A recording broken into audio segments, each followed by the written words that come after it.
କୁହା ନାହିଁ ବୁଲା ନାହିଁ ସ୍ୱାମୀ ମୋତେ କେଜାଣି କୁଆଡ଼େ ନେଉଛନ୍ତି। ଆରେ ଇଏ କ'ଣ ମୋତେ ଜଙ୍ଗଲ ଭିତରକୁ ନେଇ ଆସୁଛନ୍ତି ଏତେ ରାତିରେ? ନାଇଁ ସାଙ୍ଗମାନେ, ଜଙ୍ଗଲ ଭିତରେ ଏକ ସୁନ୍ଦର ରେଷ୍ଟୁରାଣ୍ଟକୁ ମୋତେ ସେ ନେଇ ଆସିଛନ୍ତି। ମୋତେ କହିବାନି ଟିକେ ରେଷ୍ଟୁରାଣ୍ଟକୁ ଆଣୁଛ, ମୁଁ ଟିକେ ସଜବାଜ ହେଲେ ହେଇକି ଆସିଥାନ୍ତି। ଆଉ ଗୋଟେ କଥା ଜାଣିଛୁ, ମୋର ଗୋଟେ ପ୍ରକୃତି ଦୋଷ ଅଛି। ମୁଁ କ'ଣ ଖାଇବି କ'ଣ ନାହିଁ ଭାବୁଥିମି, ହେଲେ ଜାଗା ପହଞ୍ଚିଲେ ମୁଁ ଯେମିତି ଜିନିଷ କିଣିପାରେନି ସେମିତି କିଛି ଖାଇବା କଥା ବି କହିପାରେନି। ତାପରେ ସିଏ ତାଙ୍କର ଯାହା ଇଚ୍ଛା ଅର୍ଡ଼ର କଲେ, ମୁଁ କହିଲି ଯାହା ଅର୍ଡ଼ର କଲେ ମୁଁ ଖାଇଦେବି। କ'ଣ ଅର୍ଡ଼ର କଲେ ଟିକେ ଶୁଣିବା। ଚିକେନ ପକୋଡ଼ା चिकन लॉलीपॉप का हाफ है हाफ हाँ जेटा हाफ है वो कोई अच्छा चिकेन लॉलीपॉप हाफ कर दिया चिकेन लॉलीपॉप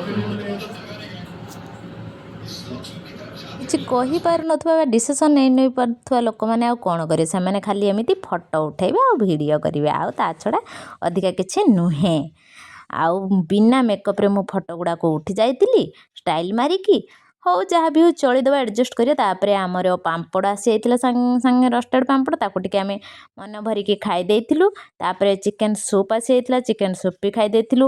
ତାପରେ ଚିଲି ଚିକେନ୍ ଆଉ ପରଟା ଆସିଥିଲା, ଆଉ ଚିକେନ୍ ଲଲିପପ୍ ଦେଇଥିଲେ। ମୁଁ ହେଲେ ସାଙ୍ଗମାନେ ଏତେ ବେଶୀ କିଛି ଖାଇପାରେନି, ଆଉ ସିଏ ବି ବେଶୀ କିଛି ଖାଇପାରିଲେଣି। ଆମେ ଯାହା ଅଳ୍ପ ସ୍ୱଳ୍ପ ଖାଇଲୁ। ଆଉ ଚିକେନ୍ ଲଲିପପ୍ ହାଫ୍ ଦେଇଥିଲେ, ହାଫ୍ରେ 4 ପିସ୍ ଥିଲା, ବାକି ବହୁତ ବଡ଼ ବଡ଼ ବି ହେଇଥିଲା। ଆମେ 2 ପିସ୍ ଖାଇଲୁ, ମୁଁ ଖାଇଲି 1 ପିସ୍, ସେ ଖାଇଲେ 2 ପିସ୍, 3 ପିସ୍। ଆଉ ଚିଲି ଚିକେନ୍ ବି ମୁଁ ଖାଇପାରିଲୁଣି, ଯାହା କଷ୍ଟମଷ୍ଟ କରିକି ଖାଇଲୁ।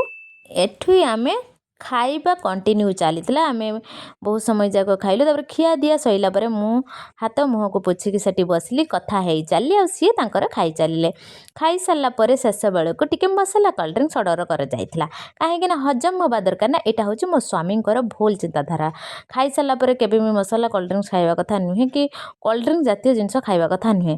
ଯାହା ବି ହଉ ସାଙ୍ଗମାନେ, ଆମେ ଟିକେ ମସଲା କୋଲ୍ଡ ଡ୍ରିଙ୍କ୍ସକୁ ଖାଇକି ଏନ୍ଜୟ କରିକି ପଳେଇ ଆସିବି ବୋଲି ଭାବିଥିଲି। ହେଲେ ମୁଁ କହିଲି ଆସିଛି, ଏତେ ସୁନ୍ଦର ଭିଡ଼ିଓ ଟିକେ କଲେ ହେବ ରେଷ୍ଟୁରାଣ୍ଟଟିକୁ, ସେଇଥିପାଇଁ କେହି ନଥିଲେ ସେଠି ମୁଁ ଟିକେ ଭିଡ଼ିଓ କରିଚାଲିଲି। ଆଉ ହଁ ସାଙ୍ଗମାନେ, ଆପଣମାନଙ୍କୁ ଯଦି ମୋ ଭିଡ଼ିଓଟି ଭଲ ଲାଗୁଥାଏ, ଆପଣମାନେ ପ୍ଲିଜ୍ ଟିକେ ଲାଇକ୍ ଆଉ ସବସ୍କ୍ରାଇବ୍ କରିଦେବେ। ରହିଲି, ଜୟ ଜଗନ୍ନାଥ।